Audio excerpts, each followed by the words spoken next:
Hallo Sportfreunde, herzlich willkommen zu einer neuen Folge von Konstatiert Picture News. Heute mit einem besonderen Ehrengast, der niederländische Spitzenzüchter Falco Eppen. Ja, Falco Eppen spielt in einer Schlaggemeinschaft und wir kennen uns jetzt schon einige Jahre und ich freue mich sehr, dass er heute mit hier ist. Ich habe auch schon sehr viele Spitzentauben von ihm und ich hoffe oder ich denke, es wird eine sehr spannende Folge und ich freue mich drauf und ich möchte auch Simon Ulrich sehr begrüßen. Simon, vielleicht auch noch ein paar Worte zur Begrüßung von dir. Ja, hallo und herzlich willkommen zur neuen Folge. Bevor jetzt Falco gleich mal zu Wort kommt, möchte ich auch begrüßen und freue mich, Falco jetzt mal zumindest fast persönlich zu sehen, persönlich kennenzulernen. Und ja, ich bin selbst sehr gespannt auf eine neue Folge mit Ehrengast. Ja, wünsche euch jetzt viel Spaß und Falco, it's your stage. Danke. Ja, ich bin Falco Ebbe. Ich bin 49 Jahre alt. Ich lebe in der Mitte von Holland. Ich habe Tauben mit meinem Onkel seit vielen Jahren. Wir sind Schlaggemeinschaft seit 25 Jahren. Wir sind immer kleine Züchter gewesen. Wir haben beide Tauben am eigenen Adresse.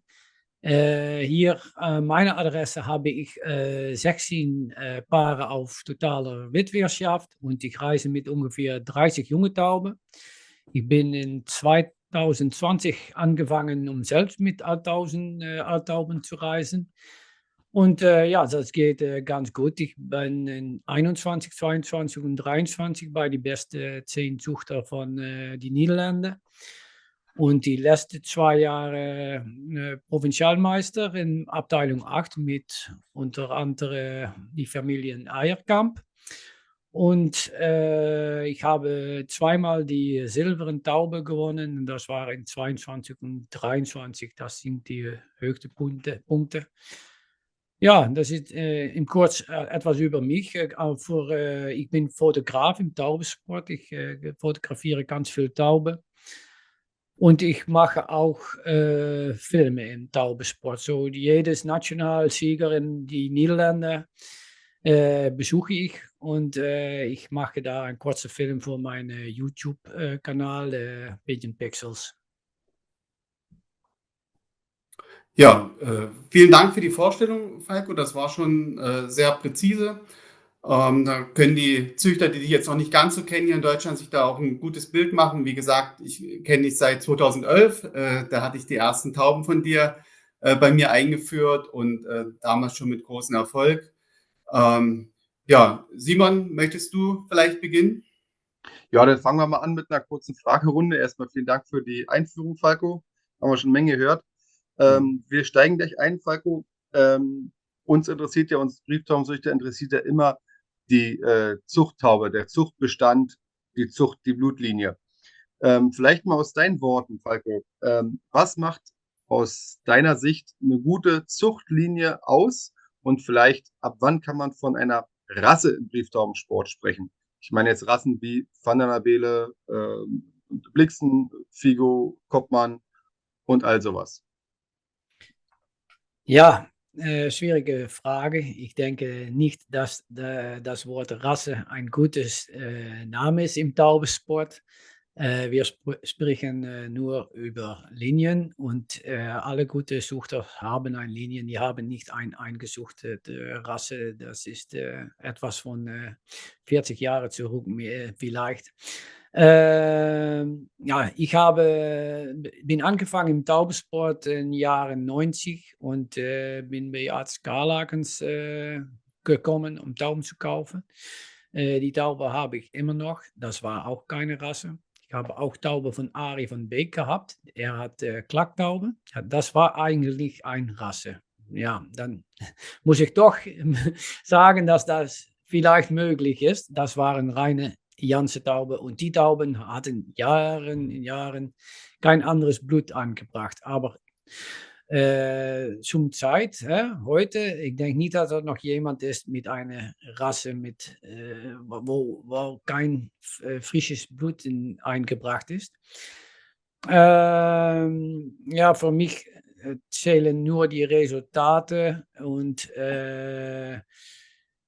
Ja, die Selektie von die Zuchttaube ist auch nur auf Resultat bei mir.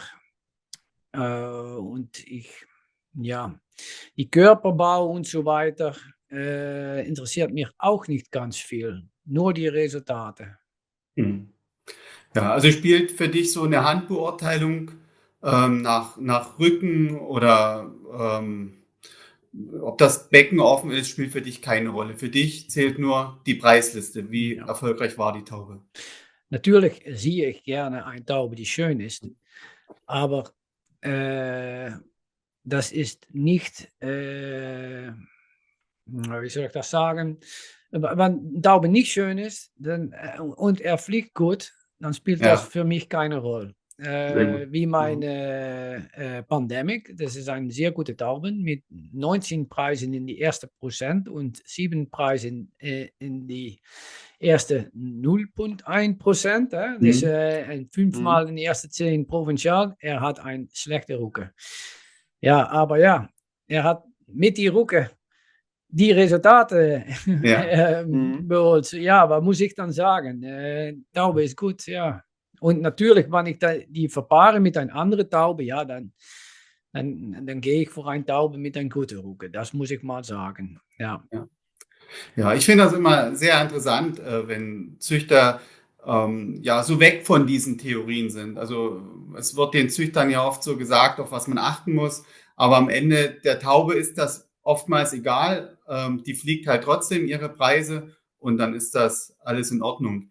Wenn du so für dich züchtest, züchtest du dann, also du bist ein Kreuzungszüchter oder züchtest du auch gern in Linie für die Wettflüge, für die Reise?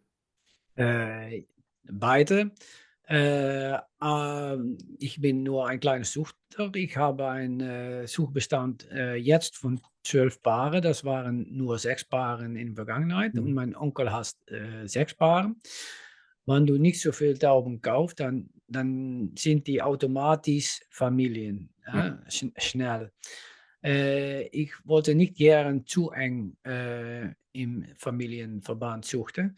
Äh, aber ein bisschen ist kein Problem. Und ja, Kreuzungen sind natürlich auch immer gut. Mhm. Ja. Falke, heute haben wir den 20. Februar. Wann geht bei euch die Saison los? Und hast du deine Tauben jetzt schon im Freiflug?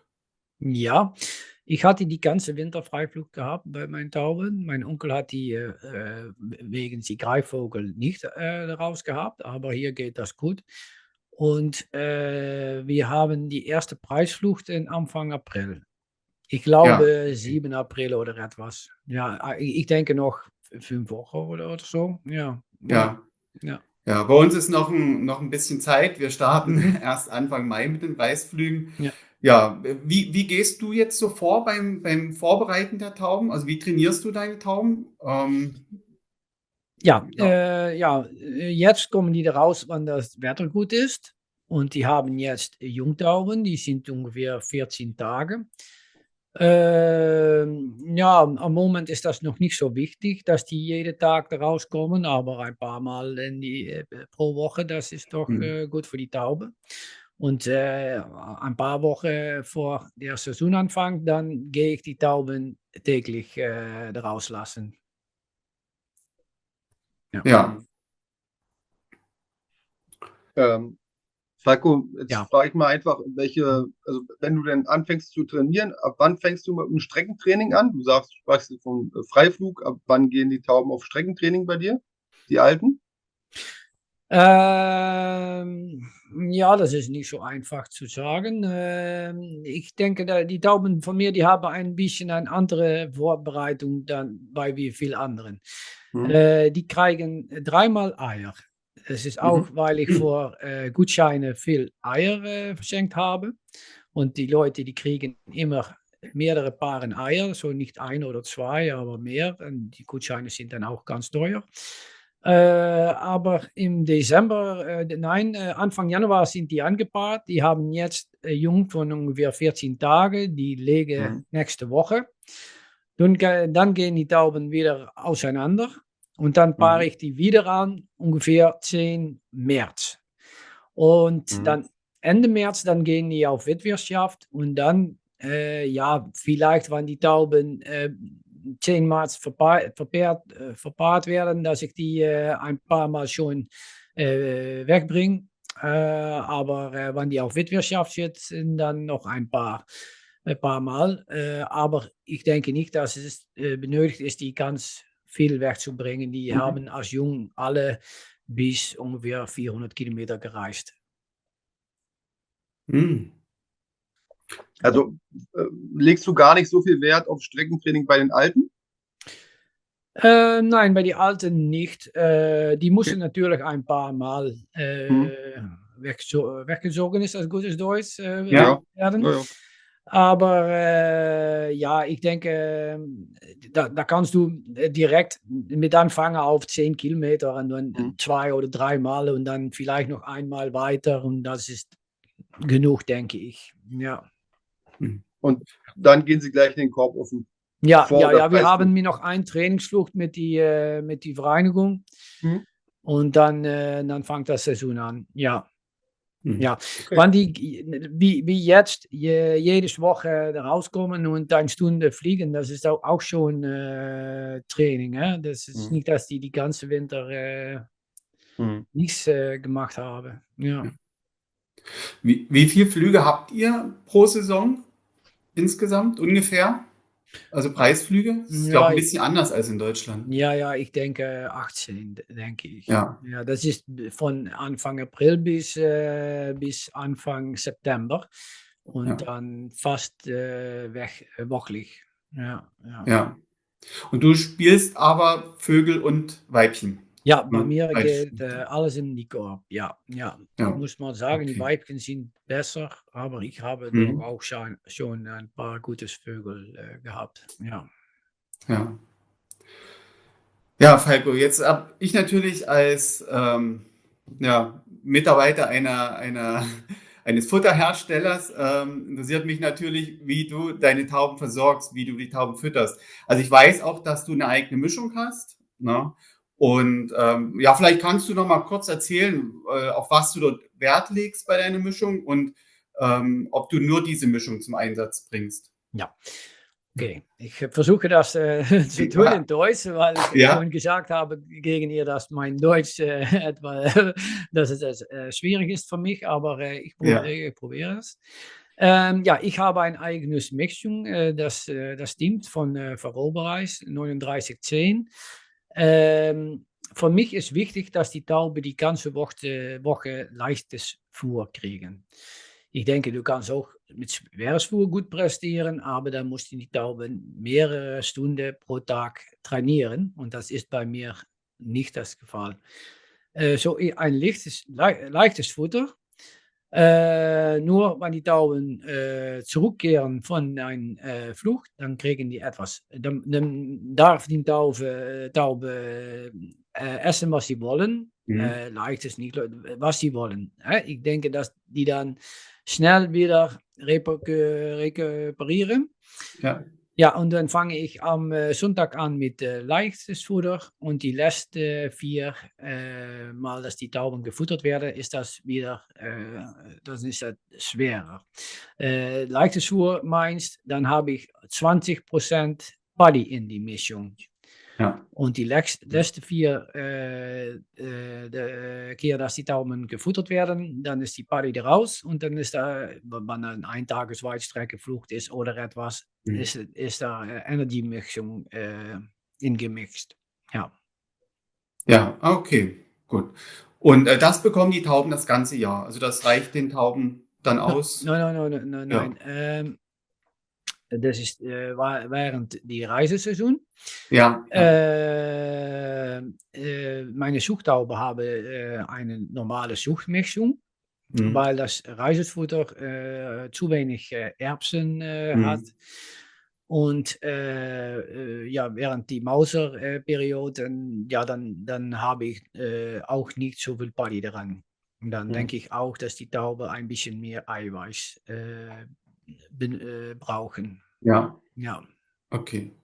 Und du gibst aber das alles über deine Mischung so oder über die Futtermischung oder gibst du auch Beiprodukte noch dazu? Also gerade auch in der Mhm. Reise, das interessiert die Züchter Mhm. immer. Ja, nou, dann kannst du nicht so viel von mir lernen, weil ich Ja, denke, dass das nicht so wichtig ist. ja. Bis 2024 habe ich mein Taube dann am Samstag ein Mineralienpulver von Dr. Marien auf Futter gegeben. Am Sonntag hatten die Conditiepulver von Dr. Marien. Ja, das Fuhr braucht dann ein bisschen befeuchtet zu werden. Und davor hatte ich dann Daflor benutzt oder ein Produkt von Belgien mit Probiotika. Mhm. Ja, das ist Daflor oder Cell Oxygen. Ja, Mhm. und natürlich brauchen die Tauben täglich frisches Kret. Hè? Mhm. Viele Zuchter denken von nicht, aber das ist wichtig, ja. Und das ist alles. Ja, ja, mijn Tauben kriegen niemals etwas in das Wasser. Die haben automatisch Trinkwasser. Ja, das hast du schon gesehen. Ich Mhm. weiß nicht, was das deutsche Wort dafür ist. Und ich überdenke, um dieses Jahr auch nichts mehr über das Futter zu geben. Ja, okay. Aber dann gehe ich wel ein Korrel geben mit ein bisschen Mineralen drin. Und Vitamine, ja, Mineralien. ja, B40 Mhm. oder etwas. Ja, Mhm. ja. Aber dann kriegen die Tauben auch nichts mehr über das Futter. Ganz viele Sucher geben viel zu viel Beiprodukte. Was ich höre, sicherlich in Deutschland. Mhm. Und Tauben brauchen hauptsächlich gute Mineralien. Das ist Ja, wichtig. Und frisches Gret. Und weiter brauchen die Tauben nicht so viel. Ja. ja, Ja, spannend. Das finde ich ja. mal, ja, es ist äh, sehr interessant, weil ich muss da sagen und zugeben, wir geben viel Beiprodukte, sowohl in der Zucht als auch in der Reise. Ja, bei der Zucht jetzt mische ich 5-mal die Woche was an. Äh, aber mir macht so Spaß, muss ich dazu sagen. Ich mische auch gerne, sehe auch Effekte bei der Gabe von Zusatzprodukten. Bei Falco ist jetzt ein schönes Beispiel, dass es auch ohne gehen sollte. Und ich muss ja auch sagen, nach der Reise, nach der Saison, schrauben wir unsere Beiprodukte auch immer fast auf Null runter und sehen dennoch, den Tauben geht es nicht schlechter. Eher im Kein Gegenteil. Unterschied. Nein. Nein, sogar fast im Gegenteil. Wir sagen uns immer noch 2, 3, 4 Wochen nach der Reise, Mensch, die fliegen ja jetzt besser als während der Saison. Warum machen wir nicht noch mal 3 Flüge mehr? Also Ja, ja, irgendwie erleben wir das jedes Jahr auch, dass es ja Ja, kein Nachteil. ich gebe auch immer weniger und weniger. In Vergangenheit hatte ich ein paar Suchpaare bei einem alten Mann. Er war schon über 80 Jahre alt. Und ich hatte gesagt, am Sonntag dies Überfutter, am Sonntag das Überfutter. Das waren schon die Produkte, die ich jetzt noch immer gebe, an die Reisetaube. Aber damals war das auch für die Suchtauben. Und der Mann, verstand das nicht. Und er hat das ganz falsch gemacht. Und toen hatte ich gesagt, okay, kein Produkt mehr übers Futter, nur die Mineralien und Grit und weiter brauchen die Taube nichts. Und er suchte das schönste Jungtaube. So, ja, ja, davon hatte ich auch gelernt von, wir geben allen viel zu viel. ja. Ja. Die Taube muss das ja auch alles irgendwo verarbeiten können. Ne? Von daher ist Ja. wirklich weniger oft mehr. Ja. Falco, jetzt interessiert mich mal dein Gesundheitsmanagement. Mhm. Welche Impfungen denkst du sind die wichtigsten? Oder hast du ein bestimmtes Impfschema ja, für die Jungtauben und vielleicht auch für die Alttauben? Kannst du darüber was erzählen? Ja, Impfungen sind wichtig, ja. Ich gebe seit ungefähr 4 Jahren die Impfung gegen Rota und Paramexo. Mhm. Und ich habe keine Probleme mehr mit, wie das heißt, Jungtaubenkrankheit. Ja, Mhm. so das Ja. das ist viel besser wie in der Vergangenheit, seit wir die Impfung haben. Die gebe ich zweimal. Die erste Mal, wenn ich die Junge absetze, das kann ich das auch nicht vergessen.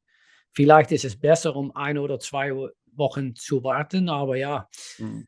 dann hast du ein paar Junge, dann ein paar Junge. So, wenn die abgesetzt werden, dann gebe ich die Impfung. Wann ich all meine Junge komplett habe, das ist normalerweise ist das Anfang März, dann gehe ich zum Tierarzt und dann kriegen die Tauben wieder die Impfung. Nochmal Und RP? ja, nochmal Mhm. RP, Mhm. ja, ja. Und oft ist das zusammen mit einer Impfung gegen Bocke. Ja, mit, Mhm. wie heißt das in Deutsch? Quasje. Wir sagen Quasje in die Niederlande. So, nicht mit ein Spuitma über das Follikel. Mhm. So, das So, ja. zweimal Paramexo Bocke, zweimal Paramexo Rota und einmal Bocke. Und das war es für die Jungtaube. Und die letzten paar Jahre habe ich die Alttaube auch noch gegen Paratyphus geimpft im Herbst. Mhm. Ja. Mhm. Und ich muss sagen, Paratyphus ist immer ja, schwierig. Mhm. Vielleicht macht die Impfung nichts, das weiß ich nicht. Es ist in jedem Fall keine Wunderimpfung. Aber ja, Ja. Mhm. man probiert Es was. Ja, gut für den Kopf des Züchters auf jeden ja, Fall. ja, Ja. ja, ja. Aber die anderen Impfungen sind natürlich sehr wichtig. Ja, Mhm. Ähm, auch Bocke. machst du die Paratyphus-Impfung mit Lebendimpfstoff, also Mhm. Salmonellenimpfung mit Lebendimpfstoff oder mit Totimpfstoff? Das ist ja mal auch noch so eine Frage. Ja, ja. Tote. Totimpfstoff. Ja, ich denke, hier in Deutschland hat auch noch lebende, denke ich, aber die ist nicht so gut verkrijgbar mehr hier in Holland. Und Ähm, Also wir impfen mit dem Lebendimpfstoff, das ist aber nicht für die Tauben. Die meisten Züchter greifen dann über einen Tierarzt mhm. zurück auf Salmopork. Das ist derselbe Impfstoff, der früher in Robert, hilf mir mal, wie hieß der? Äh, Zosalté. Ja, Ähm, ja, ja, also habe ist ich von. derselbe Wirkstoff. Ja. Und Zosalté war ja früher für die Tauben, das ist nicht mehr verfügbar. Jetzt nehmen wir Salmopork und das Mhm. muss aber ein Tierarzt runtermischen auf die Dosierung für Tauben. Und dann haben wir den Lebendimpfstoff Salmonellen. Und ich muss sagen, ich halte davon ganz viel. Wir haben jahrelang gegen Salmonellen geimpft, haben dann mal bei den Zuchtern aufgehört damit und dann so im Laufe von 2, 3 Jahren haben wir doch gesehen, dass einige Weibchen dicke Gelenke bekommen haben. Gerade die Weibchen, was sie sehen, einige aufgehört hat zu legen. Von daher gehe ich mal aus, dass wir, ich weiß nicht, ob es ein Fehler war, mit der Salmonellenimpfung angefangen zu haben irgendwann mal, aber es war auf jeden Fall ein Fehler, damit aufgehört zu haben, weil Mhm. irgendwie haben sie dann doch Probleme bekommen, gerade die Weibchen. Wir haben dann wieder angefangen, also bei uns kriegen alle Alten, auch im Herbst, wie es bei dir ist, die Salmonellenimpfung. Und die Jungen, die kriegen sie bei uns etwa 4 bis 6 Wochen vor der Jungtaubenreise. Impfen wir die Jungen auch mit demselben Impfstoff gegen Salmonellen. Aber dann impfen wir die Jungtauben in dem Jahr nicht nochmal. Die kriegen dann erst als Jährige im Herbst das nächste Mal die Salmonellenimpfung. Ja, also das ist, wie du sagst, Falco, das ist immer so ein bisschen ein Ja. zweischneidiges Schwert. Ja. Macht man es nicht und zum Schluss machen wir es doch. Ja. Ja, das ist bei mir net gleich so. Das ganze Salmonella Ja, ist ein großes Kopfproblem. Mhm. Ja, ja. ja. Ja. Naja, schön. Erstmal, ach so, dann vielleicht noch, wir haben jetzt von Impfung gesprochen, darf man immer nicht verwechseln mit Mhm. Kuren. Das ist ja Ja, ja, mit einer Mhm. Kur, Medikamentengabe. Wie sieht es da bei dir aus? ja. Einsatz von Antibiotika, Falco, das interessiert Ist, jeden. ist auch nicht so spannend. Ich habe mehrere Jahre gehabt, dass ich nichts gegeben hatte und auch gut prestiert. Die letzten 2 Jahre habe ich all meine Tauben Anfang März eine Kur gegen Trichomonade gegeben. weil ich auch viel Junge dabei hole und dann ist alles komplett und dann haben all die Tauben die gehabt. Und dann während des Saisons kriegen die Alttauben eigentlich nichts mehr, nur wenn die Tierarzt sagt, dass das benötigt ist. Und ich kann selbst auch gucken auf Trichomonade. Ich habe ein Mikroskop und ich sehe nicht oft, dass da Probleme mit sein. Nur bei die Zuchttauben passiert das was öfter, aber bei die Reisetauben, mit die alten Reisetauben sind da nicht so viele Probleme mit. So, das kann wiederholt worden während die Saison, die Trichomonadekur, aber sicherlich nicht jedes Jahr. Ja. Naja, Kopf, nur wenn das benötigt ist, aber ja, das ist auch nicht so oft.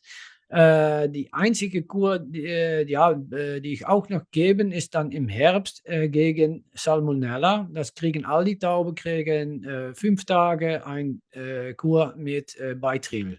Ja, das gebe ich jedes Jahr und danach kriegen die Tauben eine Impfung. Ja. Aber da sind nicht so oft Probleme mit der Gesundheit von die Tauben. Das ist auch weer iets was Zuchter immer denken, dass da Probleme mit sein. Ich habe auch Jahre gehabt, dass ich jedes Woche etwas in Wasser bei die Tauben mache. Aber da waren auch gute Jahre, aber das sind doch Jahre gewesen, dass ich nichts gab und die waren auch gut. So, ja, ich denke, dass die Medikamente im Taubensport, ja, das ist nicht. Wenn Tauben krank zijn, brauchen die Medikamente. Aber wenn die nicht krank zijn, nicht. So simpel ist es. Ja. Ja, das fand ich schon immer interessant bei dir, Falco. Da ticken die deutschen Züchter oft anders. Ach, ich weiß. Ja. Ja. Ja, Falco, du hast vorhin schon mal so ein bisschen die Jungtauben angesprochen. Verdunkelst du deine Jungtauben und belichtest du sie dann später? Ja, natürlich. Das sind Sachen, die wichtig sind. So, ich wollte auch noch gerne mit meinen Alttauben im August und September gut reisen. Und das kann nur, wenn du die Tauben verdunkelst. Auch kriegen meine Tauben, was ich schon gesagt habe, 3-mal Eier. Wenn ich nichts mache, dann denke ich, dass die Mauser eher anfängt. So, in ein paar Wochen von jetzt, so Anfang März oder etwas, dann fange ich an mit zu verdunkeln von die Alttauben. Und Anfang April fange ich an mit verdunkeln von die Jungtauben. Und ich verdunkle die Alttauben bis Anfang Mai und die Jungtaube bis Anfang Juni. Ja, und dann würde die Taube auch noch belichtet, aber das ist, denke ich, weniger wichtig, nicht so wichtig. Aber ich mache das doch und dann von Anfang August. So ein bisschen später wie die meisten Zuchter das machen. Ja. Aber die Alttauben werden dann nicht belichtet. Das machst du Ja, nur bei auch, den ja, Jungtauben. auch von Anfang August alles. Ach so. Ja. Ah, okay. Ja. Ja, das ist sehr interessant, ja. Ja. Ja, Falk, du hast vorhin schon mal so ein bisschen angesprochen, oder ich kenne das ja auch bei dir, die Tauben bekommen ja Wasser nicht über eine herkömmliche Tränke, sondern das ist, vielleicht kannst du das selber kurz versuchen zu Das erklären. habe ich schon gesagt. Ich weiß nicht, wie ich das sagen muss in Deutsch. Ja, Aber wir in Holland heißt das Drinkneppels. ja, Und das ist ungefähr dasselbe wie Hähnchen in Deutsch das kriegen, denke ich. Aber die sind speziell für Tauben gemacht. ja, okay. Und das ist einfach. Ich brauche nicht mit Wasser so nach dem Schlag zu gehen. Ja. Ja. Naja, dadurch, dass du ja auch keine Beiprodukte übers Wasser gibst, funktioniert das sehr gut. Also wenn ich das richtig in Erinnerung habe, ist das so ähnlich wie bei Kaninchen, wo das Glas an der Wand hängt und das Kaninchen oder bei dir die Taube dann von unten an dem Nippel sich das Wasser rausnimmt. Ja, das ist natürlich, ich glaube nicht so sehr, dass Tauben schnell krank werden. Aber das ist natürlich hygienischer wie ein Ja, normale Tränke, die Taubenschlag.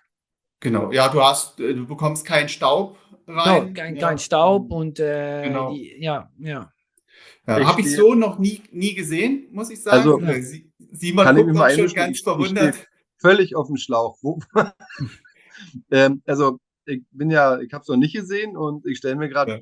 vor und versuche mir vorzustellen, wie es aussieht. Ich kann es mir gar nicht vorstellen.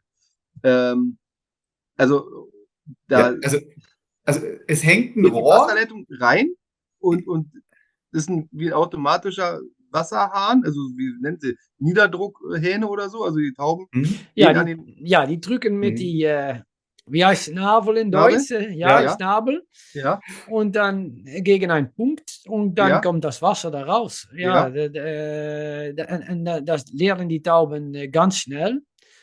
Und ja, nicht alle Tauben gefällt das, aber ja, das geht gut. Ja, Aber ja. die Taube steckt den Schnabel normalerweise ins hm. Wasser und Ja, aber trinkt mit jetzt dem geht die Schnabel nach im Wasser. Und üben. jetzt muss sie, Ja, ja, also ja, ja, Ja, cool.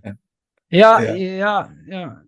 Ich sage, Also, so ähnlich wie bei den Kaninchen, wenn die Kaninchen oben an der Trinkflasche nuckeln, quasi. So ja, muss man sich ja, das vorstellen. bei den Rindern und Großvieh gibt es ja sowas auch, dass sie dann was wegdrücken und dann kommt die Wasserdusche raus und Hm? dann trinken sie daraus auch. Aber ist ja krass. Also das kann eine Taube lernen, ja. Ja, Und Ja. ich frage mal weiter, weil das ist ja völlig irre. Ähm, die haben die Jungtauben das auch schon gleich beim Absetzen? nein, nein, nein, nein. Die kriegen anders. Nein, nein. Bei den Jungtauben steht jetzt ein normaler Tränker. Heißt das Ja, Tränker in Deutsch? Ja. Tränker, ja. Ja, Hm, Ja, und auch das spezielle System, was wir besprochen haben. hm, Aber nach einigen Monaten, dann hole ich die normale Tränker weg, dann hm. kennen all die Tauben beide. Ja, hm. so das lernen sie ganz schnell und normal in ein paar Wochen gehe ich im Schlag und wenn die Tauben gefressen haben, dann sehe ich schon Jungtauben auf die Trinknippels, ja, ich nenne das dann mal in Holländisch, Ja. Ja, trinken und ja, das lernen die ganz schnell. Aber ich muss ehrlich sein, wenn die Tauben zurückkehren von einer Flucht, dann habe ich auch normale Tränker, weil die dann Hm. ganz viel trinken. Müssen mehr, hm. ja. Ja, und ich kann das nicht ansehen, wann die dann Hm. da so lang Hm. bei die Trinknippel stehen. Ja, ja, ja. Ähm, und bei den Zuchttauben funktioniert es auch. Ja, ja, sicherlich bei die Funktaube, bei die Zuchttaube. Das muss alles so einfach möglich sein. Ja, und wenn du Tauben mal dazu holst, die neue Tauben kaufst, Ja, vielleicht reden wir da ja, auch dann nochmal setze ich eine später. Woche normale Tränker im Schlag Ja, und nach einer Woche hole ich die Tränker weg, dann kennen die das auch. Ja, krass, ja, cool. ja, ja. Hm. Und ich habe auch automatisch Futter jetzt bis, Hm. bis ungefähr und bei die Zuchttaube die ganze Jahr. Maar dat zijn ook speciale voeder ja, bakken. Ja, von Eddie Novell. Hm. Das funktioniert auch Hm. gut. Ja, Hm. ja. Ja, Falco ist Futterautomaten immer. denn, also Hm? Futterautomaten. Ja, Hm. ja, Futterautomaten, ja. Ja, die gehen Hm. bei die Zuchttauben 3 oder 4 Mal pro Tag. Ja. Hm. Ja, Falco ist immer auf der Suche nach neuen Ideen, nach Ja, Innovationen. Ja, ich weiß, dass du auch die Cool. GPS-Ringe mal ausprobiert hattest. ja das ist schon 5 Jahre her. Ja. Ja, und war das interessant? Also konntest du da auch Rückschlüsse draus ziehen? Ich hatte das noch Oder einmal ein Jahr gehabt. Das ja, war in der Zeit, ich denke, dass das noch langer her ist, dann 5 Jahre. Und das war ganz schwierig, um die auszulesen. Das ist jetzt alle besser, aber ja, ich habe die nicht mehr. Aber ich hm, hatte damals eine Taube, die hat jede Woche dieselbe Route. Viel, viel ja, zu weit, nicht recht von, aber okay, das war ja, schön zu sehen, wie die Taube jede Woche dieselbe Route flog. Ja, ja. ja, Im schön. Training oder auf dem Ja, Preisflug auch auch? auch von Preisvluchten, wann der Holland inkam, bei ungefähr Ulvenhout. Dann folgte er ja, der Autobahn und dann bis Gorinchem und dann geht er nach rechts nach meinem Hause. Aber das war nicht die richtige Route. Ja. Und man konnte die Karte übereinander legen, jedes Woche, und da war immer dieselbe Route. Ja, ja, Sehr cool. ja. Ja. Ich persönlich hoffe ja immer noch auf GPS-Ringe mit Live-Verfolgung, dass Ja, man ja, die genau sind schon sieht. da. Ja. Ja, gibt's Ja, schon? ja, ja, ja. Ich hatte gehört von Gaspar Tompa, der ist von Avirings, ein Freund von mir, von Slowenien. Er Mhm. ist in China gewesen dieses Winter. Die Ringe, die sind schon da. Ja, Ach, ich, okay, das ja, ist interessant. ja, Da bin ich gespannt. ja, Das Problem war ja dabei bisher noch die Stromversorgung, ne? Weil ja, ja, man ja. muss dann einen Sender auch noch mit reinkoppeln in den Ring. Bisher haben wir diese Sachen aus China mit dem Empfänger, mit dem rein. Der braucht noch keinen Strom, nur Mhm. zum Auslesen dann. Und wenn wir die Live-Verfolgung haben wollen, dann ist diese Stromversorgung immer noch ein Ja, Problem ganz gewesen. schnell Aber leer. Ja, ja. ich kann mich erinnern, das war glaube ich 2021 oder 2019 muss es gewesen sein. Da waren wir in China und da wurde uns solch ein Live-System dann auch schon vorgestellt. Also die Chinesen sind da sehr weit fortgeschritten schon und wir stehen Mhm. bloß noch so einen Ja. kurzen Schritt davor, dass wir es ausprobieren können. In Holland haben wir auch ein paar junge Männer gehabt, die das auch gemacht haben, schon Jahre zurück, aber ich höre da nichts mehr von. Ja, die haben damals gesagt, dass das Holland war ein gutes Land dafür, weil Hm. wir ganz viel mobile Data im Luft haben. Ich weiß nicht, Ja. wie man das sagt in Deutsch, aber Mhm. ja, das geht nicht in alle Länder. Ja, Mhm. Ja, ja, ja. müssen wir viele Satelliten haben Ja, oder viele Satelliten, ja. Ja, Satelliten ja, oder ja. Funktürme. Ist ja die Frage, mit welchem System man die denn koppelt. Würde auch über Handymasten oder Mobilfunkmasten gehen. Ja, je nachdem. Aber ich kann mir schon vorstellen, dass das in südlichen Ländern schwieriger möglich Ja, ist. ja. Also Ja, weil in man der in Dauer Wüste. zurückfliegt von Frankreich, dann ist das wahrscheinlich schon problematisch. Ja, Mit der Landesgrenze. Mhm. ja, Ja, ja, auch das. ja. Mhm. Klar. Ja, cool. Robert, wo machen wir weiter? Ich habe noch eine interessante Frage, Falco. Ich sehe manchmal bei dir auf den Abstammungen, da steht so also Gentypen, Gentyp A oder so. Was bedeutet das? Ja. Das ist in Deutschland noch nicht ganz so geläufig. Ja, ich muss mal sagen, so wichtig ist das auch nicht. Ja, Ja, ja, okay. ja, das ist ungefähr gleich wie ein schönes Augenbein-Taube. Das ist schön, wenn die Taube das haben, aber wenn die das nicht haben, dann kann das auch eine gute Taube sein. Ja. Ja, das Gentyp, ja. Ja, das kann ich nicht gut in Deutsch erklären, aber Mhm. Menschen haben das auch. Das ist positiv natürlich, wenn die das haben, aber das ist nicht wie heißt das? Notsächlich? Ja, Ja, ja. notwendig, Notwendig. ja. Notwendig, Mhm. ja, ja. Mhm. Ich kann das auch nicht viel über erzählen, weil ich da auch nicht alles von weiß. Ja, ja. Mhm. Ist ein schön, wenn die Tauben das haben, aber wirklich Ja. wichtig, nicht so. Ja. Und wie findet man das raus? Also das Ja, dann macht, schickt man die Feder nach Lab. Ja, ja. Ah, okay, dann wird das untersucht im ja, Labor. ja, ja, Mhm. Ach so, okay. ja. Mhm. En er Wenn zijn du, meer und mehr von die, ja, das war, zuerst war da nur LDHA und jetzt ist das auch Cli1 oder etwas. Also das kommt mehr und mehr. Ja, in die Zukunft wird das immer mehr sein. Ja. Mhm. Und man kann darauf suchen. Ja. Das LDHA ist ganz einfach, wenn ein Taube A hast und eine andere Taube hast AA. Dann hast du auch ganz auf ein AA. AB verpaart mit AB ist AB oder AA. Ja, Ja, AA verpaart mit B. AA verpaart mit BB ist immer AB. Ja, Okay. ja, und dann hast die Nachschub immer das Argen schon. So einfach ist es.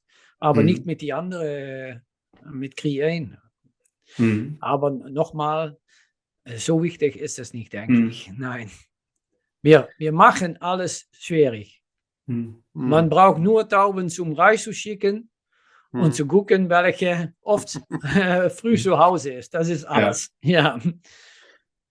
Wenn du gerade die Augentheorie ansprachst, du bist kein Verfechter der Augentheorie, Falco.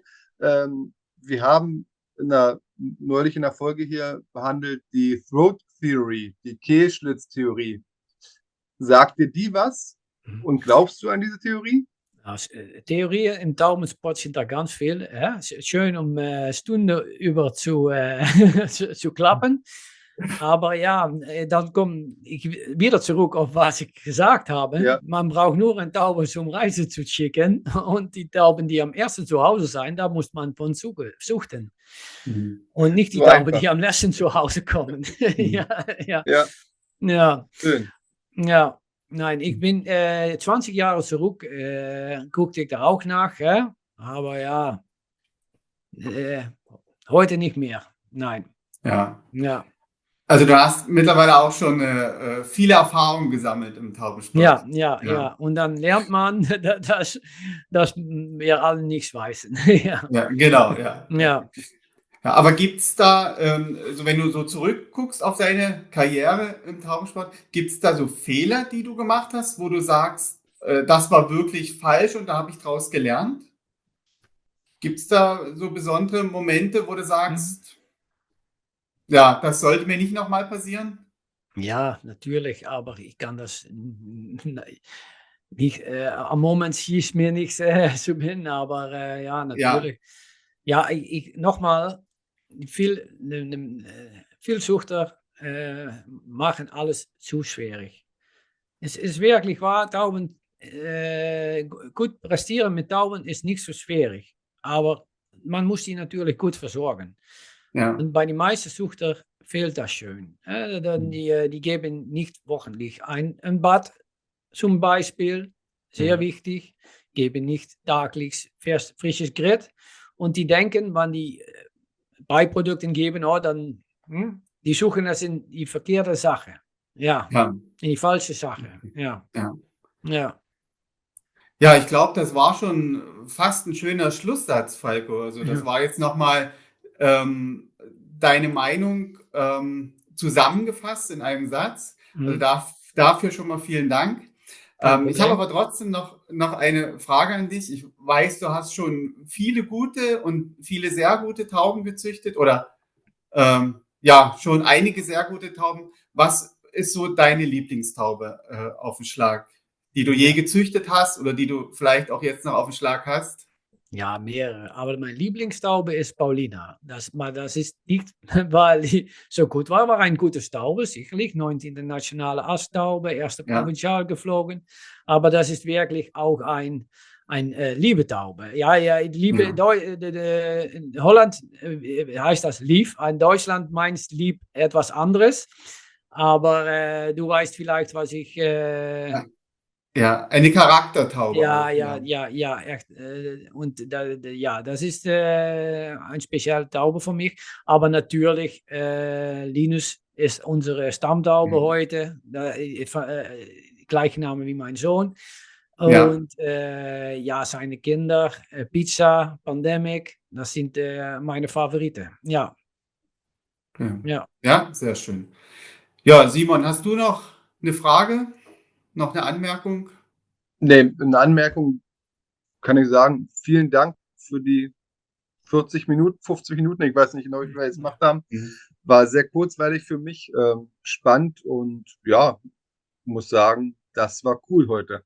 Okay, na, Ja. danke. Ja, Ja, Ja, also auch von meiner Seite her, Falco, an dich, vielen lieben Dank, dass du heute mhm. als Ehrengast hier bei uns Kein warst. Problem, Robert. Ja, ich glaube, da können sich viele Züchter hier in Deutschland auch, oder auch von woanders was mitnehmen. Ähm, ja, wie man auch mit wenig Tauben so erfolgreich spielt. Also das finde ich immer wieder faszinierend. Und ja, ich hoffe an die Zuschauer, ihr hattet eine schöne Folge heute hier. Es hat euch gefallen und denkt bitte dran, gerne den Kanal abonnieren, gerne liken. Und Falco, du hast jetzt die Schlussworte. Okay. Ja, Robert, ich wollte dir auch gerne bedanken. Und ja, viel Glück mit Ihr Podcast. Ja, Ja, vielen Dank und allen gut Flug. okay. Gut Flug. Du auch. Du auch.